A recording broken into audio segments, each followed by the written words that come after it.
அடடா, என்ன இதெல்லாம்? அண்ணன் கோட்டுக்கெல்லாம் பொத்தான் இல்ல, புது பொத்தான் தச்சுக்கிட்டு இருக்கேன். இதெல்லாம் நான் செய்ய வேண்டிய வேலை, நீங்க செய்றீங்க. இந்த வேலையெல்லாம் எனக்கு ரொம்ப பிடிக்கும்.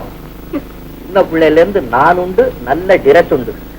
படிப்புல பூஜ்யமா இருந்தாலும் டிரஸ்ல ஒண்ணு குறைச்ச இல்லடா. பள்ளிக்கூடத்துல எல்லா பையனும் கிண்டல் பண்ணுவானுவோ, நான் கவலைப்படுறது இல்ல. நல்ல டிரஸ் போடாட்டி விட்டுருங்க. ஐயோ, என்ன இது நீங்க தனியா இருக்கிறீங்க? இந்த வேலையெல்லாம் எனக்கு ரொம்ப பிடிக்கும். சரி சரி போதும், உடம்புக்கு ஏதாவது வந்துரு போது வீட்டுக்கு போங்க. உடம்ப தேத்துறதுக்கு தானே இந்த வேலையெல்லாம் செய்யறேன். சொன்னா கேட்க மாட்டீங்க. நீங்க தான் வேலைக்காரன் அனுப்பிச்சா திருப்பி வீட்டுக்கு அனுப்பிச்சுடுறீங்க. இன்னைக்கு தண்ணி பூரா இறச்சி வச்சுட்டு தான் நான் வீட்டுக்கு போவேன். ஐயோ ராமா, நல்லா இருக்கு.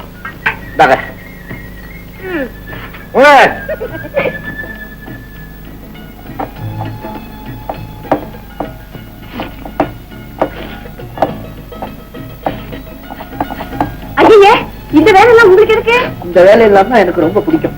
சார்தான், உங்களுக்கு பிடிக்காத வேலையே இல்ல போல இருக்கு. கண்ணுகிட்ட கை வைக்காதீங்க, கண்ணு எரிய போகுது. கண்ணு சில்லுன்னு இருக்கு. நல்லா இருந்துச்சு. போங்க போங்க, முதல்ல மோத்த ஆரம்பிக்கீங்க. போங்க. வழி இப்படி நேரா நேரா இப்படி யானும் கண்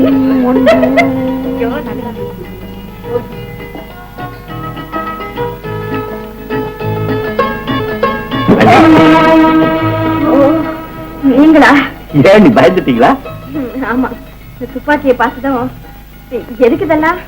நான் புலி வேட்டைக்கு போறேன், உங்ககிட்ட சொல்லிட்டு போலான்னு வந்தேன். புலி வேட்டைக்கா? ஆமா. இருட்டாக போகுதே. இந்த நேரம் தான் வேட்டைக்கு சௌரியம். மிருகங்களை பார்த்தா உங்களுக்கு பயமா இருக்காதா? எனக்கு சின்ன பிள்ளைல இருந்து இதெல்லாம் பழகி போச்சு. அண்ணி, நீங்க ஒரு நாளைக்கு அண்ணன் கூட வேட்டைக்கு வரீங்களா? நான் மிருகங்களை எல்லாம் காட்டுறேன். ஐயோ, நான் மாட்டேன், எனக்கு பயமா இருக்கும். பாக்குறதுக்கு முன்னால அப்படித்தான் இருக்கும், அப்புறம் பயம் தெளிஞ்சு போயிடும். ஆமா, அண்ணன் எங்க? வாசகசாலைக்கு போயிருக்காங்க. ஏ, அவங்க கூட வேட்டையாடுவாங்களா? அண்ணன் பயந்தாங்களே, துப்பாக்கி கூட பிடிக்க தெரியாது. ஆமா, நீங்க எப்ப திரும்பி வருவீங்க? நீங்க காலையில வந்துருவேன். ராத்திரி புறம் காட்டுலயேவா இருப்பீங்க? துணைக்கு இதோ அண்ணி, நான் வரும்போது காட்டு தோட்டம் வழியா தான் வருவேன். உங்களுக்கு எந்த பழம் ரொம்ப பிடிக்கும் சொல்லுங்க, நான் கொண்டுட்டு வரேன். உங்க அண்ணனுக்கு எந்த பழம் பிடிக்குமோ அதை கொண்டு வாங்க. அண்ணனுக்கு உங்க பேர் கொண்ட பழம் தான் பிடிக்கும். என் பேர் கொண்ட பழமா? ஓஹோ, சீதா பழமா? ஏ, அந்த பேரை நீங்க சொல்ல மாட்டீங்களா? இல்ல, நான் முன்னால சொல்லிட்டு இருந்தேன். அண்ணன் கல்யாணத்துக்கு அப்புறம் அந்த பேரை நான் சொல்றது இல்ல. இருங்க, காஃபி கொண்டாரு. பலாரம் ஏதாவது சாப்பிடுறீங்களா? காபி மட்டும் போதும்.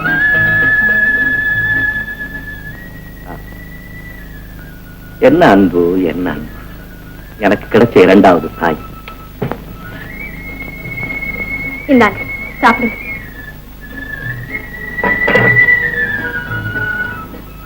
அண்ணா வந்து நான் வேட்டைக்கு போயிருக்கிறதா சொல்லிருந்தேன். ஜாக்கிரதையா போயிட்டு வாங்க. அண்ணி மேல பக்தி, அண்ணன் கிட்ட பாசம், வெள்ளிக்கு பதில் துப்பாக்கி, அப்படியே லட்சுமணர் தான்.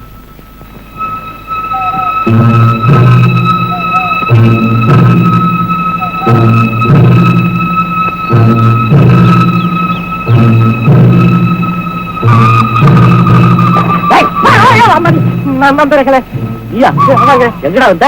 நீங்க வேட்டைக்கு போறீங்கன்னு தெரிஞ்சு வந்தங்க. நீங்க விட்டு போங்க. நான் மட்டும் போது, நீ வீட்டுக்கு போ. இல்லைங்க, எனக்கு வேட்டை ஆட நல்லா தெரியுங்க. நான் வர்றேங்க. வேட்டை ஆட தெரியுமா? தெரியுங்க. வா.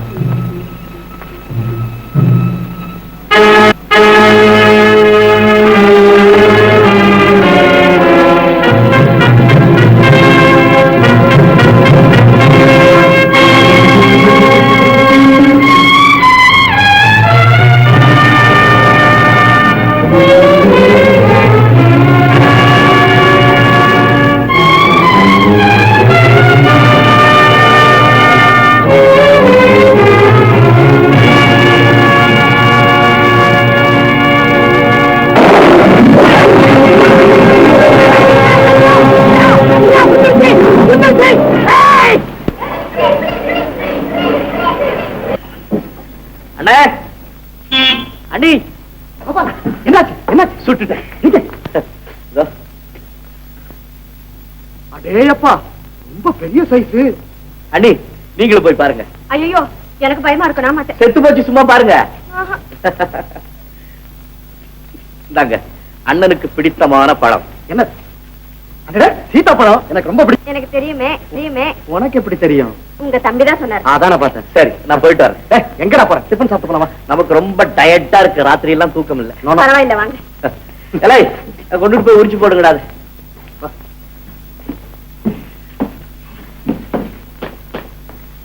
இதை வேற கையில வச்சுட்டு போய் குளிச்சுட்டு வர. குளிக்கிறதா? குளிக்கிறதா இருந்தா வேற டிரஸ் வேணுமே. ஏன் சார் நம்ம டிரஸ் போட்டுக்க மாட்டீங்களா? உன் டிரஸ் எனக்கு கொஞ்சம் பெருசா இருக்கும். பரவாயில்ல, குழுவுக்கு சௌரியமா இருக்கும். தயாரா இருக்கு. வந்துட்டேன்.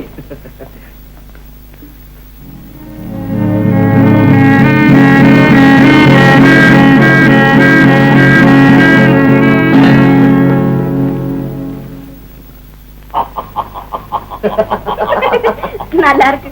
சோளக்காட்டுல காவலுக்காக வச்சிருப்பாங்களே பொம்மை. அண்ணா சட்டை எவ்வளவு கரெக்டா இருக்கு நமக்கு. ஆமா ஆமா, உங்க அண்ணன் சாப்பிடாம உங்களுக்காக காத்துக்கிட்டு இருக்காங்க. சாப்பிடுங்க. ஏன் ரொம்ப உரப்பா? யார் செஞ்சாது? ஏன் நான் தான். உங்களுக்கு என்ன பிடிக்கும்னு எனக்கு தெரியல. என்ன வேணும்னு சொல்லுங்க, ஒரு நிமிஷத்துல கொண்டு வந்தேன். இப்ப நான் சாப்பிட்டதுதான் எனக்கு பிடிக்கும். அதுதான் நல்லா இருக்கு. அது யாரு செஞ்சான்னு கேட்டேன். நல்ல வேலை உங்க அண்ணி மூர்ச்சியாகாம இருந்தாலே அதுவே போதும். சீதா வாங்கத்த. வாங்கம்மா. ஏப்பா நீ இங்கேயா இருக்க? எப்ப வந்த? அவந்து ரொம்ப நாள் ஆச்சே. ஏமா? ஒண்ணு இல்லப்பா, நேத்து சாயந்தரம் வேட்டைக்கு போனவன் விடிஞ்சு இவ்வளவு நேரம் ஆகி இன்னும் வர காணுமே, உன்னையாவது அனுப்பிச்சு பாத்துட்டு வர சொல்லலாம்னு வந்தேன். என்ன சின்ன பிள்ளை என்ன? உட்காருங்க அத்தை, நீங்களும் சாப்பிடுங்க. இருக்கட்டும்மா, என் பிள்ளைகளுக்கு நீ பரிமாற அழக நான் பாக்குறதே போதும். அம்மா, அண்ணியோட சமையல நீ சாப்பிடலையே? சாப்பிட்டு பாரு, உன் சமையலோட நல்லா இருக்கு. நல்லா இருக்கு. சரிதான், இனிமே சாப்பாட்டுக்கு இங்கேயே வந்துருவே போல இருக்கு. ஆமா ஏன்பா புளிய சுட்டுட்டியா? ஒற்றை அடி தலை. ஐயோ, தலை அடி அடிச்சாச்சு. அண்ணா, இன்னொரு சமாச்சாரம் இல்ல. நான் புளிய சுட்டதுக்கும் நம்ம 2 பேரும் கல்யாணத்துக்குமா சேர்த்து நம்ம பண்ணை ஆளுங்க காட்டுல ஒரு விருந்து வச்சிருக்காங்க. நாளைக்கு நாம இங்க போகணும். ஓஎஸ், அப்படியே சீதாவனம் எஸ்டேட்ட பார்த்தா போல இருக்கும். இந்த சமயத்துல தங்கச்சி மீனாவும் இங்க இருந்தா எவ்வளவு நல்லா இருந்திருக்கும். ஆமா.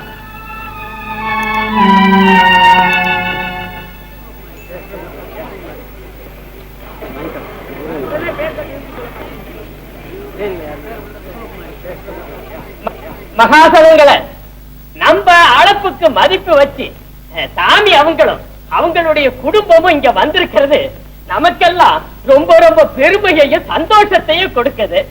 ஆனா சின்னதொரு அவங்களுடைய சம்சாரம் வராததுதான் ஒரு குறையா இருக்குது.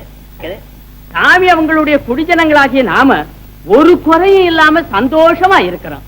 அதுக்கு காரணம் சாமி அவங்களுடைய ஒசந்த குணமும் அவங்க நம்ம பேர்ல வச்சிருக்கிற பிரியமும் தானு உங்களுக்கு நான் சொல்ல வேண்டியதில்லை. அதனால இந்த வரவேற்புல எல்லாரும் சேர்ந்து ஆடி பாடி அவங்கள சந்தோஷப்படுத்தணும்னு நம்ம கிராமத்துல உள்ள வாலிப பிள்ளைங்க எல்லாம் காத்துக்கிட்டு இருக்கு. நம்ம சின்னதொரு அவங்களும் பெரியதொரு அவங்களும் இந்த ஆட்டத்திலையும் பாட்டத்திலையும் கலந்துகிட்டு நம்மளை எல்லாம் சந்தோஷப்படுத்தணும்னு உங்க சார்பா அவங்கள வேண்டிக்கிறேன். சாமி அவங்க இதுக்கு உத்தரவு கொடுக்க முடியுமா? ரொம்ப தாழ்மையோட கேட்டுக்கிறேன். ராஜு, கோபால், நான் மட்டும் அண்ணி அண்ணா ரொம்ப நல்லா பாடும். ஐயோ, எனக்கு வெக்கமா இருக்கு. என்ன பொம்பளை மாதிரி பாடுங்களே, நானும் உங்க பாட்டு கேட்டதே இல்ல. அப்படி போடுங்க. ஏன்பா? ஒண்ணு இல்லப்பா. அப்படி வா, அடிக்கடா.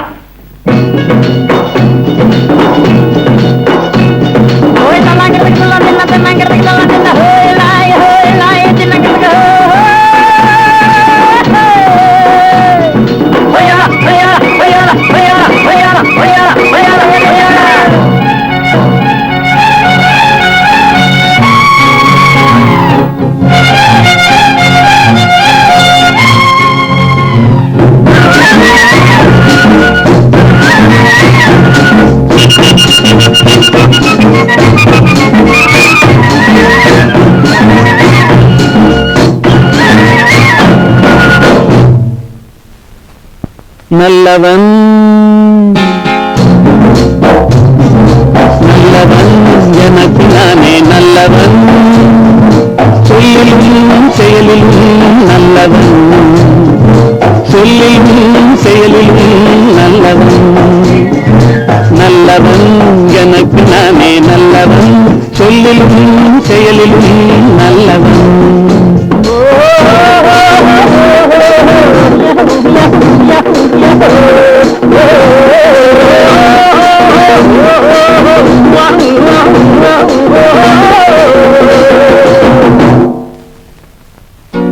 உள்ளம் சொன்னதை மறைத்தவன் இல்லை, ஊருக்கு தீமை செய்தவன் இல்லை. உள்ளம் சொன்னதை மறைத்தவன் இல்லை, ஊருக்கு தீமை செய்தவன் இல்லை. வல்லவன் ஆயினும் நல்லவன், வல்லவன் ஆயினும் நல்லவன், நல்லவன் எனக்கு நானே நல்லவன், சொல்லிலும் செயலிலும் நல்லவன், சொல்லிலும் செயலிலும் நல்லவன்.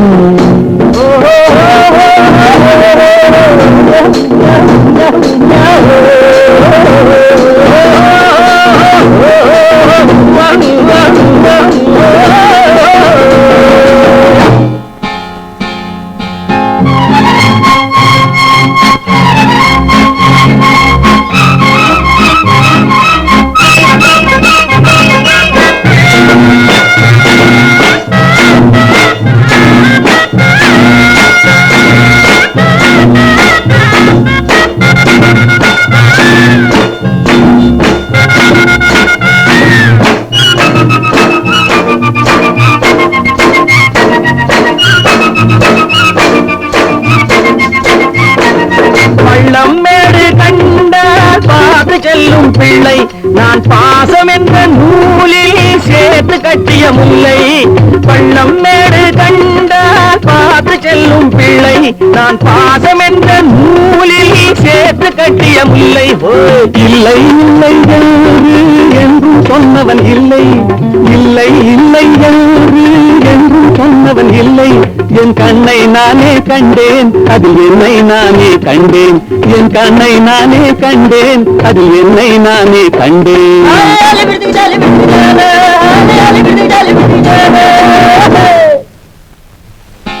நல்லவன் எனக்கு நானே நல்லவன், சொல்லிலும் செயலிலும் நல்லவன், சொல்லிலும் செயலிலும் நல்லவன்.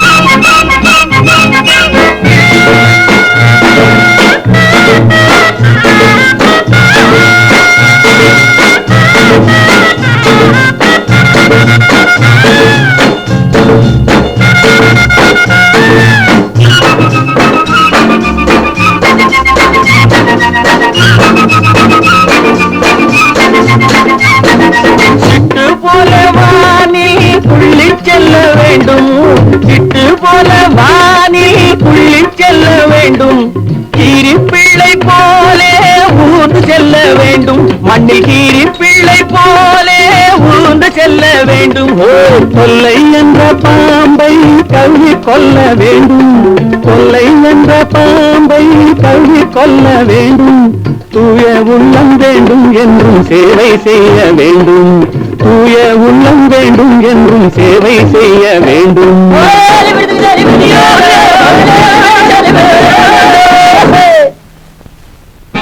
நல்லவன் எனக்கு நானே நல்லவன், சொல்லிலும் செயலிலும் நல்லவன், சொல்லிலும் செயலிலும் நல்லவன்.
அட்ரஸ் 3வது தெரு தானடா? ஆமா ஆமா. ஐயா ஐயா, அந்த கடையில ஒரு பொண்ணு அடிச்ச அது பேர் என்ன? கற்பனா. கற்பகமா? கற்பனா? கற்பகமா. ஆமா. வயசு என்ன சொல்லுங்க? வயசு தானே? 16. 16? ஆமா, வயசான வயசு. உங்க வீட்டுல ஏதாவது கல்யாணம் ஆகாத பொண்ணுங்க இருக்கா? எங்க பொண்ணை பத்தி நீங்க ஒண்ணும் கவலைப்பட வேண்டாம்.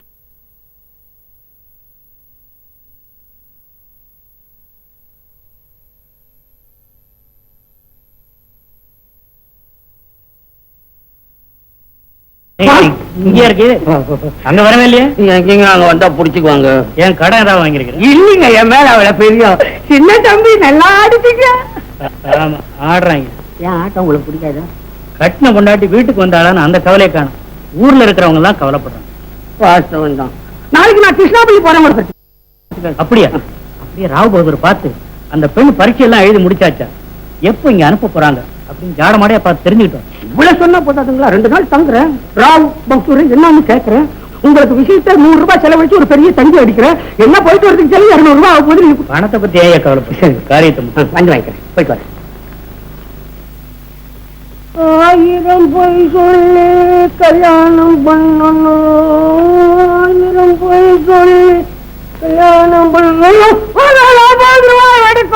எதுயா? நீங்க உட்காராம நான் உட்காந்துட்டேன். கோச்சிங்களா? உட்காரலாம். எது என்ன என்ன சொன்னது? எதுக்காக இங்க வந்த? ஒண்ணும் கேக்குறீங்களா? நான் கேட்கறது பதில் சொல்லு. எதுக்காக இங்க வந்த? உங்க பொண்ணு ஏதோ பரீட்சையில பாக்கி இருக்கு, எழுதி முடிச்சோடனே நீங்க அனுப்புறதா அப்படின்னு கோபால் சொன்னானா? கோபால் தான். கோபால் அங்கேயும் பொண்ணு இங்கேயும் இருக்கு, என்னன்னு பாத்துட்டு வான்னு ஜமீன்தார் அனுப்பிச்சார். சார், உங்க ஜமீன்தார் கிட்ட அவர் பையன் அழகுன்னு சொல்லு. அயோக்கிய கண்ணமா, 2 பெரிய மனுஷன் யார் ஜீந்தாலும் கண்டனமா? ஏன் இப்படி ஆத்திரத்துல எல்லாத்தையும் அள்ளி கொட்டுறீங்க? நீ பேசாத, சும்மா. இப்ப எதுக்கு இந்த விவகாரம் எல்லாம்? விவகாரம்னா விவகாரம் தான். எதையும் மூடி வைக்க கூடாது, வரைச்சிடணும். இந்தாயா, இந்த லெட்டரை படிச்சு பாரு. இதனால என்னென்ன விபரீதம் உண்டாக போகுது? வர்றது வரட்டும், அதை பத்தி எனக்கு கவலை இல்ல. இந்த ராவபோதர் யாருன்றது இந்த ஜமீன்தார் தெரிஞ்சுக்கணும். ஐயோ, அடப்பாதி ராஜ்வாடா படிக்காதவன், எம்ஏ டிகிரி வாங்கினவனாச்சு, சூடுவாது தெரியாத சாது, பட்டணமாச்சு தங்க அவனை போய் முரட குடிகார பையன் எழுதி வச்சிருக்கானே. எந்த முட்டா பையனும் எழுதுறது? வேற எவையா எழுதலாம்? அந்த கோபால் தான். என்ன லாபம் உருவாய்? புரியாம பேசுறீங்க. அண்ணன் மேல தம்பிக்கு என்ன உயிர் இப்படி எழுதுவானோ? எல்லாம் வேஷம். அவன் என் பொண்ணை பார்த்த உடனே அண்ணனை மறந்துட்டு தானே கல்யாணம் பண்ணிடலாம்னு தந்திரமா இப்படி செய்திருக்கான்.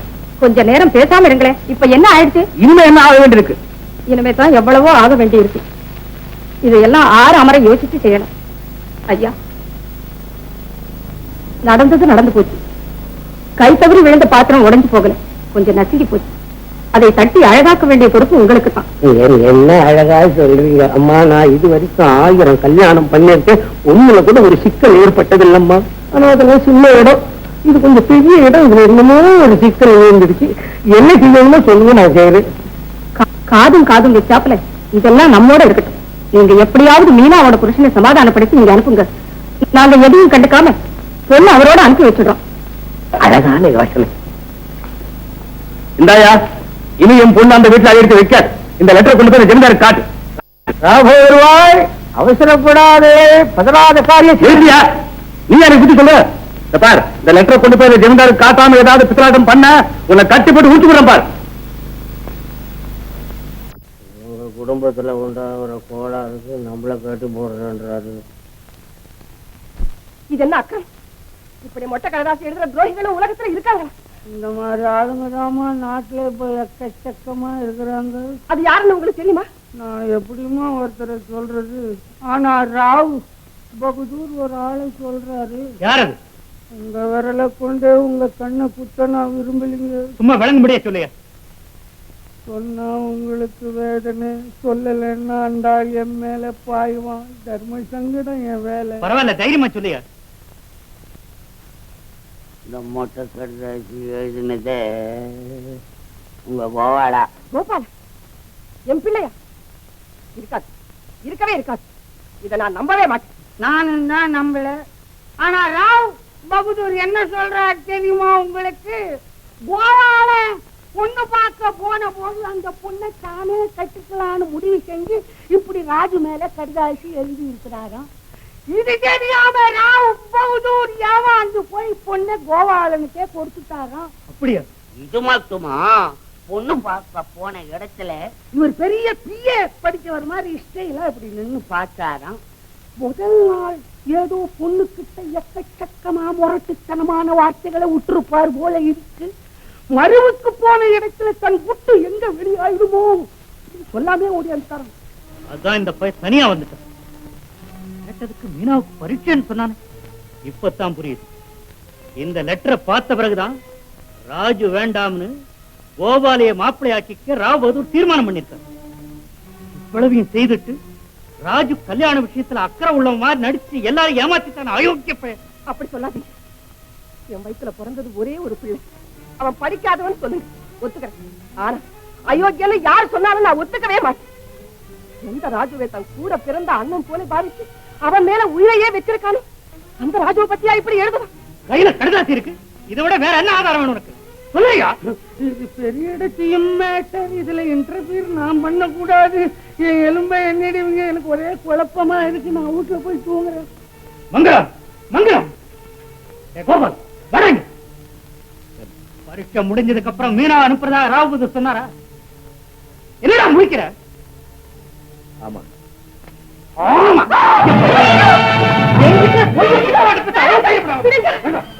இந்த லெட்டர் நீதான் எழுதின. என்னடா பாக்குறேன்? இந்த லெட்டர் யார் எழுது? உண்மையை சொல்லு. இந்த கடுதாசி எழுதுறது நீதானே? பாருடா, நல்லா பாருடா. ராஜுவை பத்தி இந்த மொட்டை கடுதாசி எழுதுறது நீதானடா? நீதானடா எழுதின? ஒண்ணுமே புரியலையே. அண்ணனை பத்தி நான் எழுதுறதாவது ஒன்ன தவிர வேற எவனுக்கு நான் இந்த தைரியம் வரும்? உண்மையை சொல்லு. அண்ணன் மேல ஆணையா சொல்றதா எழுதுறா இல்லையா? அவன் மேல ஆணை இருக்கு. நீ யாரா? நான் கட்டிக்க வேண்டிய பெண்ணை உனக்காக விட்டு கொடுத்த தியாகிதாமே. அதனால அவனுக்கு நல்ல மனைவி வாச்சு. துரோக புத்தி உள்ளவன். அதனாலதான் உனக்கு இப்படி ஒரு மனைவி வாச்சு. உன் வாழ்க்கை பால வருமா? அப்பா என்ன ஒண்ணு சொல்லாதீங்க. கையாளி அதை கொண்டுடுங்க. உன்னை நீயே கொண்டுட்டு அப்புறம் நான் என்னடா உன்னை கொள்றது? துரோகி. குடும்பத்துக்கே கலங்கத்தை உண்டாக்கி மொத்த பார்க்க எனக்கு பக்கமா இருக்கிற.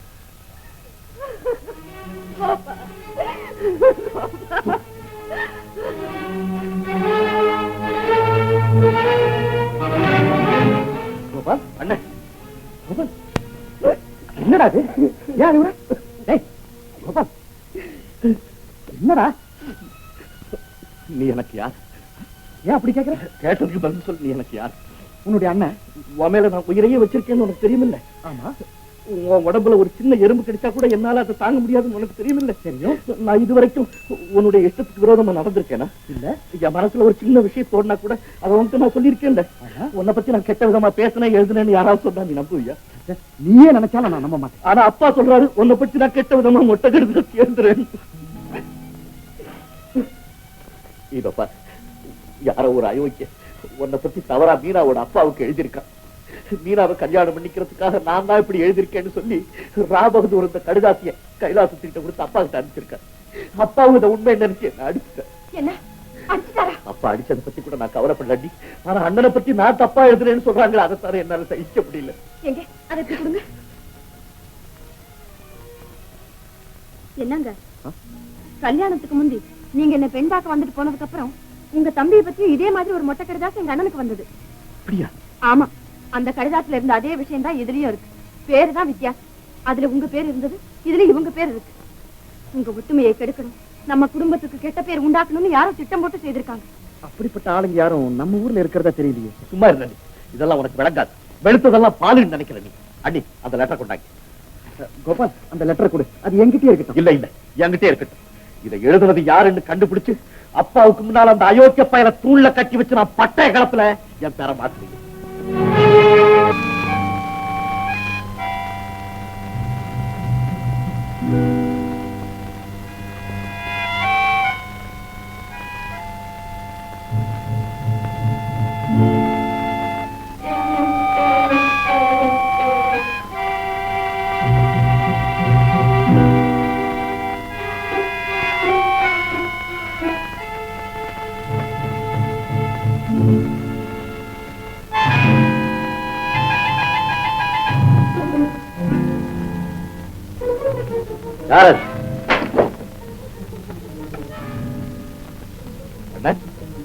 நீயா? ஆமாங்க நான் தான். நேரத்துல எங்க வந்த? ஒண்ணு இல்ல, உன்னை பாத்துட்டு போலான்னு வந்தேன். வாக்கு வந்துட்டு அங்க என்ன பண்ற? ராத்திரில தூக்கம் வரல, ஏதாவது புத்தகம் எடுத்துட்டு போலான்னு வந்தேன். ஏது புஸ்தகம் எல்லாம் ஒரு ரூம்ல இருக்கு. ஆமா, இருட்டுல வழி தவறி வந்துட்டு போட்டுருக்கேன். எழுப்பி விட்டுருந்தா நான் எடுத்து கொடுக்குறேன். இல்ல இல்ல, உன்னை ஏன் டிஸ்டர்ப் பண்ணதான், நீ தூங்கப்பா.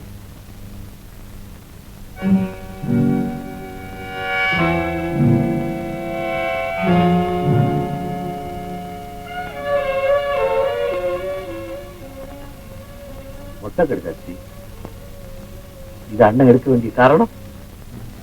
கோபால், அந்த லெட்டர் கொடு, அது என்கிட்டயே இருக்கட்டும். அப்படின்னா அண்ணன் இதை திருடிக்கிட்டு போக வாங்கி வந்தது?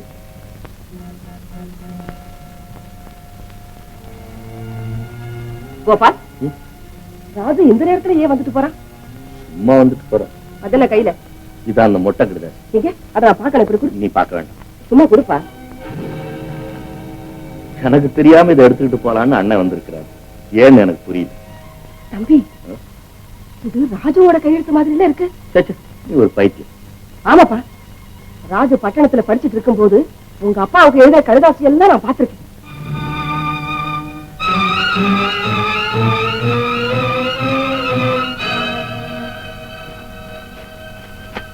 இத பாரு, இது என்ன? மீனாவை நான் பெண் பார்க்க போனப்ப அண்ணன் எனக்கு எழுதி கொடுத்த கேள்வித்தாள். பாத்தியா, ரெண்டு கையெழுத்தும் ஒரே மாதிரியா இருக்கு.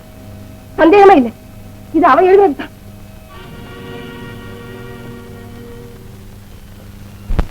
எனக்கு ஞாபகம் வருது, கல்யாணத்துக்கு முன்னாடி இதே மாதிரி ஒரு மொட்டை கடிதாசி அண்ணி வீட்டுக்கு வந்ததாகவும் அதுல என்ன பற்றி ரொம்ப மோசமா இருந்திருந்ததாகவும் அண்ணியே என்கிட்ட சொன்னாங்க. தம்பி, எனக்கு எல்லாம் விளங்குச்சு. இதெல்லாம் ராஜுவோட வேலை. ஏதோ திட்டம் போட்டு தன்னுடைய விருப்பத்தை நிறைவேற்றுக்கிறதுக்காகத்தான் இப்படி செஞ்சிருக்கு. அவசரத்திலையும் பதட்டத்திலையும் உங்க அப்பா இதை கவனிக்காம கைலாசத்தை விட்டே படிக்க சொல்லி உன்னை குற்றவாளி ஆக்கிட்டாரு. அண்ணனுக்காக நான் எதையுமே தியாகம் செய்ய தயாரா இருக்கும் போது இப்படி ஒரு பயங்கர எண்ணம் அவருடைய மனசுல எப்படி உண்டாச்சு? தன்னுடைய விருப்பத்தை என்கிட்ட சொன்னா நான் அதை நிறைவேற்றி வைக்க மாட்டேன்னு நினைக்கக்கூடிய அளவுக்கு அவருக்கு என் மேல நம்பிக்கை குறைஞ்சு போச்சா? தாய் தகப்பனை இழந்து அனாதையா கிடந்தவனை எடுத்து வளர்த்து ஆளாக்கினதுக்கு அவன் செய்ய வேண்டிய கைமாறு இப்படி ஒரு துரோகமா இருக்குமென்னு நான் கனவு கூட காண. தம்பி, இப்பவே இந்த கடிதாசியை உங்க அப்பா கிட்ட காட்டு. நீ குற்றவாளி இல்லைங்கிறது நிரூபிச்சு. அம்மா வேண்டாம் வேண்டாம், அண்ணன் அவசரப்பட்ட மாதிரி நீ அவசரப்படாத. அண்ணனுடைய அவசரத்தினால கேவலம் நான் தான் பாதிக்கப்பட்டேன். பரவாயில்ல, ஆனா உன்னுடைய அவசரத்தினால நம்ம குடும்பமே பாதிக்கும். கோபா, உன்னுடைய வாழ்க்கை அநியாயமா பாதிக்கப்பட்டதும் இல்லாம உனக்கு கெட்ட பேரும் உண்டாயிருக்கிறத பார்த்து நான் எப்படியப்பா சகிச்சுக்கிட்டு இருக்க முடியும்? அம்மா, கெட்ட பேர் வந்ததுன்னு வந்துட்டு அது என்னோட போகணும். ஆனா இப்ப நான் நல்லவேன்னு நிரூபிக்க போனா அண்ணன் செய்திருக்கிற காரியம் எல்லாம் அப்பாவுக்கு தெரியும். பிறகு அப்பாவுடைய அந்த அண்ணன் இழந்துட வேண்டி வரும். யோசிச்சு பாருமா, எனக்காவது நீ அப்பாவும் இருக்கீங்க. நீ திட்டினா அப்பா சமாதானம் சொல்லுவார், அப்பா திட்டினா நீ சமாதானம் சொல்லுவேன். நாம எல்லாருமே சேர்ந்து அண்ணனை திட்டினா அவருக்கு யாருமா சமாதானம் சொல்லுவோம்? அவர் எங்க போவார்? அம்மா, அண்ணன் ஒரு கோழம்மா. அந்நிய பெண் பார்த்துட்டு வந்து அந்த பெண் தான் தனக்கு பிடிச்சிருக்குன்னு சொல்ல வைக்கப்பட்டு இந்த மாதிரி ஒரு தவறு செஞ்சிட்டார். ஆனா இதனால நான் பாதிக்கப்படுவேன்னு தெரிஞ்சிருந்தா நிச்சயமா அவர் செஞ்சே இருக்க மாட்டார். இல்ல கோபா, நீ 1000 சமாதானம் சொன்னாலும் சரி, நான் கேட்க மாட்டேன். உங்க அப்பா கிட்ட இதை காட்டி என் வயசுல பிறந்த பிள்ளை உத்தமன நிரூபிச்சாதான் எனக்கு ஆறுதல் கிடைக்கும். அதுவரையில என் மனசுக்கு நிம்மதியே கிடைக்காது. அம்மா, நான் சொல்றது உனக்கு ஒரு மகை இல்லையேங்கிற குறைய அண்ணி தீர்த்து வச்சிருக்கிறாங்க. அவங்களுக்கு நீ தாய் மாதிரி, எனக்கு அவங்க தாய் மாதிரி. ஒரு தாய் தன் மகன் கிட்ட காட்டுற பாசத்தை விட எத்தனையோ மடங்கு அதிகமா அவங்க என்கிட்ட பாசம் காட்டுறாங்க. அந்த அண்ணியும் அண்ணனும் சந்தோஷமா இருக்காங்க, அதை நாம கெடுக்க வேண்டும். ஒற்றுமையா இருந்த குடும்பத்துல இப்படி ஒரு குழப்பம் ஏற்பட்டுச்சுன்னு வெளியே தெரிஞ்சா எல்லாரும் நம்மள கேவலமா பேசுவாங்க. அம்மா, கேவலமா பேசுவாங்க. உன் கையை பிடிச்சு கேட்டுக்கிறேன், அண்ணன் மேல கருணை காட்டுமா. யாருக்கு கருணை காட்டு? என் பிள்ளையோட பிள்ளையா சேர்த்து நிலாவை காட்சி சோறுட்டின என் வயிற்றுல நெருப்படி கொட்டி என் வாழ்க்கையையும் பாழாக்கிற அந்த பாவிக்கு நான் கருணையே காட்ட. தாய் உள்ளத்தின் தவிப்பு துடிப்பு எனக்கு நல்லா தெரியுதுமா, நல்லா தெரியும். இருந்தாலும் சொல்றேன், இந்த விஷயம் வேற யாருக்காவது தெரிஞ்சது அப்புறம் நீ என்ன உயிர் வழிய பார்க்க முடியாது. உன்னுடைய பெருந்தன்மைங்கிற திரையை போட்டு உண்மையை மறைச்சு என்ன தர்ம சங்கடமான நிலைக்கு ஆளாக்கிட்டே